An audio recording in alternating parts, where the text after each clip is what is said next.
Senate Democrats are doing very Senate Democrat-y type things, namely giving it to Republicans across the board. So take a look at what Common Dream says. Senate Democrats join GOP to back automatic austerity bill that would gut social programs and hamstring bold policies. Title 4? Is that 4? I don't know numerals anymore. That's sad. I think it's 4. Title 4 of S2765, Dayen explained, that's David Dayen, great reporter, would create an automatic process to slash potentially trillions of dollars from programs like Medicare, Medicaid, food stamps, and Obamacare subsidies. A budget resolution would pass in the first year of a new Congress. The next year, on February 15th, the Congressional Budget Office would compare the debt-GDP ratio projected in the budget resolution to a new projection that incorporates the evidence of the past year.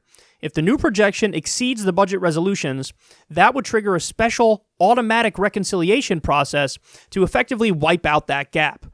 For the most part, cuts would have to come out of mandatory programs like health spending and nutrition assistance for the poor. Social Security is protected from reconciliation and could not be cut. The past 3 budget resolutions passed by Congress would have, under this bill, forced automatic reconciliation deficit cuts with a staggering total of $9.5 trillion. So, understand exactly what they're saying there.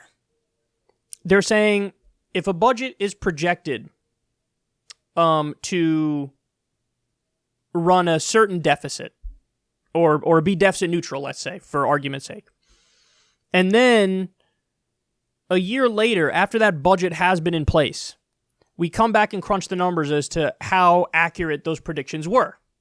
And let's say they predicted it was going to be deficit neutral, but really you ran a $300 billion deficit. What they say is, oh, under this proposal, we immediately have to offset that $300 billion deficit that we just ran. How are they going to do that? By targeting things which should be the last things that are targeted. By targeting social safety net programs, which are incredibly vital and people rely on. So do you understand the trick here? Do you understand the game that's being played? Notice how it always redirects and reverts back to the people who will feel the brunt of this are the least fortunate among us. Now, how many times have Republicans said, oh my God, we care about the debt and the deficit, and we want to be deficit neutral, we want to reduce the debt, this is what we want to do, this is what we care about, this is our ideology.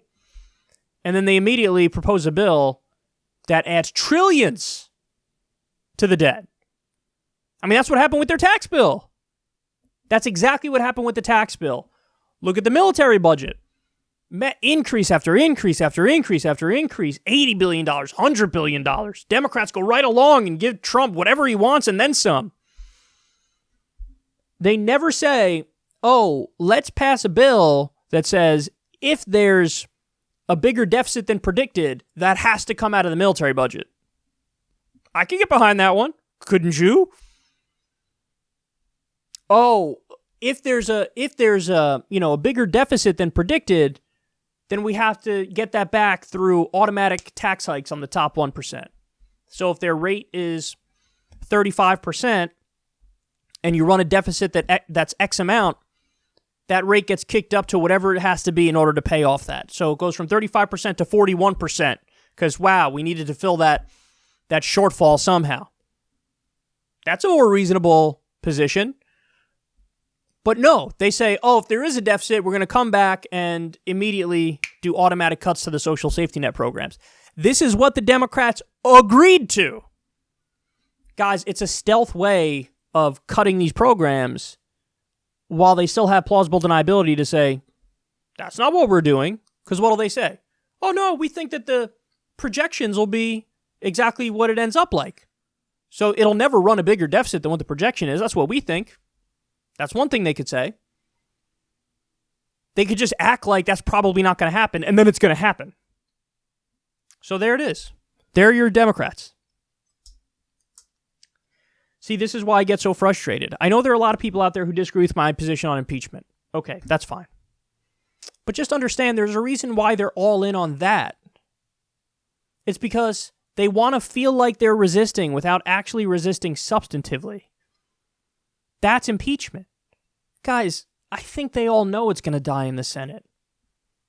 I think they all know that it's not going to end up the way they want it to, and it actually could be a wash completely, or it could even hurt the Democrats at the ballot box. I think a lot of them are aware of that. They don't care. They want to have an argument where they could say to the base, we took on Trump. Why? We took on Trump. We did an impeachment inquiry. What do you mean?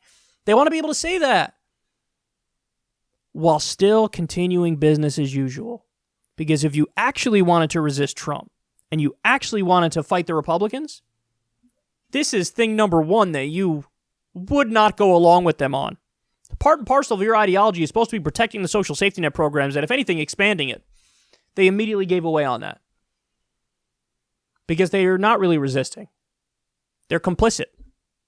And I think this story proves it better than almost any other.